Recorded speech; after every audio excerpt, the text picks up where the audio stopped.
going to say this once. What is wrong with Italian men? I'd be pleased as punch if someone could tell me.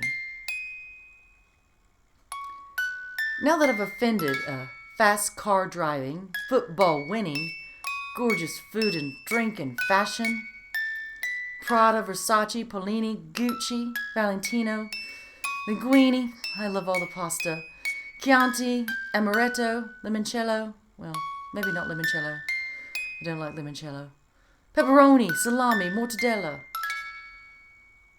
Tosca, Puccini, gondolas. I could do this all night. Hear me out. On 2 occasions, I have been attacked on the street by Italian men. Both men bragging about being Italian. It was 1987, and I was working as a bartender at the Nightingale in East New York. I had moved to Brooklyn and met my future husband. We lived in the same apartment block. Some occasions when I was working, he would stop by and hang out at the bar. He made some interesting observations about me.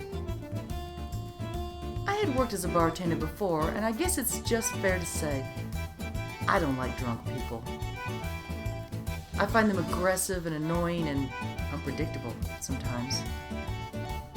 A young woman working in a bar, I guess, is supposed to be flirty or whatever, being paid a wage that is under minimum wage, so it's all about the tips. The tips are great. Didn't they say in the movie Cocktail, we are the elite of the service industry? That is true. But I was different. I wasn't trying to work it for that big tip. In fact, what I did do, my fiance told me, was take an order, bring it over, and then move away to the farthest point, way over on the other side of the bar. I may talk to a few regulars I've seen many, many times, but I'm very detached. The Nightingale was a popular place, live music most weekends. Blues Traveler played there before they got a record deal. Blues Traveler played at my wedding reception for free beer. Hey, Papa. The manager at the time was living out in Brooklyn in the same building as me and my future husband. This wasn't a busy night. There's a guy, and he's alone, drinking at the bar. And I moved away from him. He follows me, like he just really wants to talk to me or talk to someone. I can only move back and forth so many times. So I talk a little bit, but I'm not saying anything, and he's not bothering me, really, not scaring me. At 2 a.m. the bar closes, and our security guy comes in. So this guy leaves. We lock it up, shut down, I count out the till and all. East New York is a bad area. There are drugs, prostitutes, pimps, just right outside on the corner. I have some more stories related to that later. I've got like 3 blocks to walk to the subway station, and I always thought, if someone sees me here, and they would also know that I have like a lot of cash on me. What could happen? At the end of every shift, I would put a couple of dollars in my sock, and all the rest I would roll up in a big wad in my hand and put that fistful of dollars, inside my coat pocket. This was so if anyone at all, tried to stop me or threaten me on my way down the less than 3 blocks, all I had to do was hold out my hand and just give them all the cash. I have no problem. I would never fight anyone for money.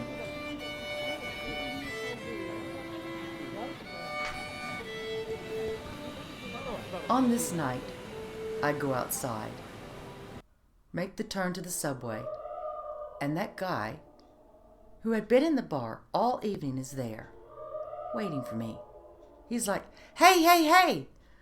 I'm walking real fast, and he's keeping up the pace. He acts like he thinks I wanted him to wait.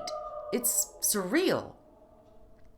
Then he grabs me and says, "Italians are red-hot lovers." I hit him as hard as I can with my fist in his chest, just to break the hold, and run blindly across the street. When I say blindly, there are 6 lanes of traffic to cross that street, and I did not look. I could have been hit and killed by a car. There is a deli there across the street, open 24 hours. I would sometimes go there after work because that bar I worked at doesn't sell any food, not even peanuts.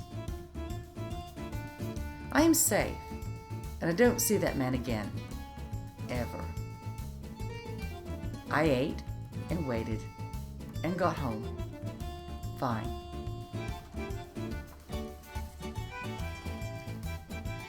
Give us another almost 20 years.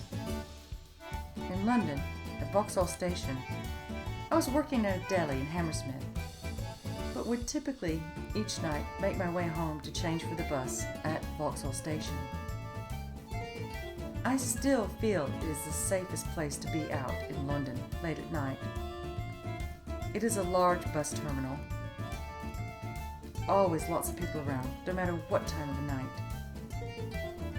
In every big city in the world, you will see a gathering place. Bus, train, tube stations, all kinds of people. If someone sees you light up a ciggy, or someone asks you for money, or a ciggy, you just say no. Sorry, last one. These are distraction techniques. I showed my sister this when we were at Leicester Square a year ago. Someone asks you anything to distract you, while someone behind you that you cannot see is lifting. I was in Trafalgar Square a while ago with a friend visiting, and I said, come here. See that guy with the shopping bag? Approaching and talking to tourists? Watch him. He was no tourist. He was lifting. Look, there's a little crime going on everywhere a crowd is, especially if you live in a popular tourist city. I'm also one of those people. When I stand on the train platform and the train is coming, I look around to make sure no one looks crazy about to push me in front of the train. I'm not the only one that does this. I'm no tourist. So, someone's asking me for the time, or no, he was asking for a cigarette, and I blow him off, watching my surrounding carefully as I wait for my bus at Vauxhall Station. A man, very well dressed, just well cut, beautiful suit, shirt, tie, shoes, yes. Women do look at you, gentlemen. He approaches me. He just comments about me blowing that guy off and, says, yes, be careful. He's not drunk. I can't smell it. His eyes are clear. He's not swaying or slurring his speech. He's not too close. He's not intimidating me. Tells me he's from Italy on business. He owns a vineyard and is here selling wines to his store. It's like Sainsbury's, la la la la la. I don't know why he approached me. I was coming home from a long shift at work. I am not dressed fancy. I've got work shoes, work pants, coat, hair pulled back and probably still glued to my head. Hot kitchen all day. No makeup. Other than this being a person who just wanted to have a friendly chat with someone. Sometimes that happens. Not often, but it happens. It doesn't make sense. Oh, he's great. Italian. Owns a vineyard. Owns a company. Really trying to kind of like impress me for no reason. And he saw me blow someone off. So that was his lead into the conversation. Good for you. You need to be careful. Sometimes, late at night, unfortunately, you have to wait a while for your bus at the busy station.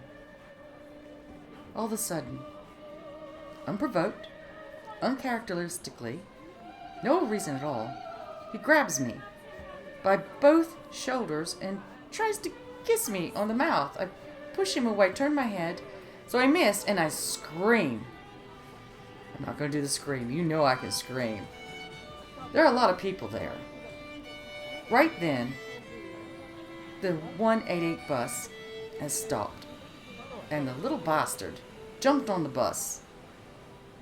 I had people ask me, "Are you okay?" I'm like, "Good, yeah, I'm okay." Some crazy person, some stranger tried to kiss me. So what's up with that? I'm nervous about going on holiday in Italy. I'm going on holiday. A little nervous about the men, but... So would you say Italian men are more aggressive? Italian women rally against machismo culture. This is not a fair assumption to be made, at least not until after my Roman holiday. To quote a favorite, Mark Twain, travel is fatal to prejudice, bigotry, and narrow-mindedness.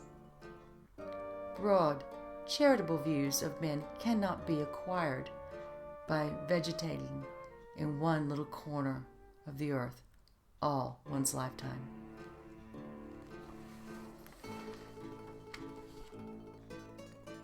So, did you hear about the Italian chef who died?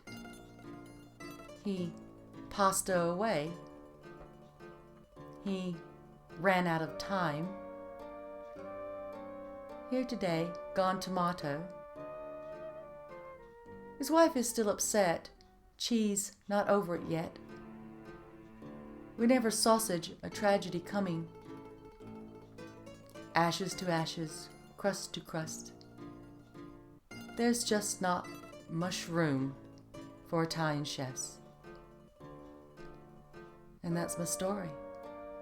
If you like, compliment. If you love, subscribe. And don't forget to take hostages.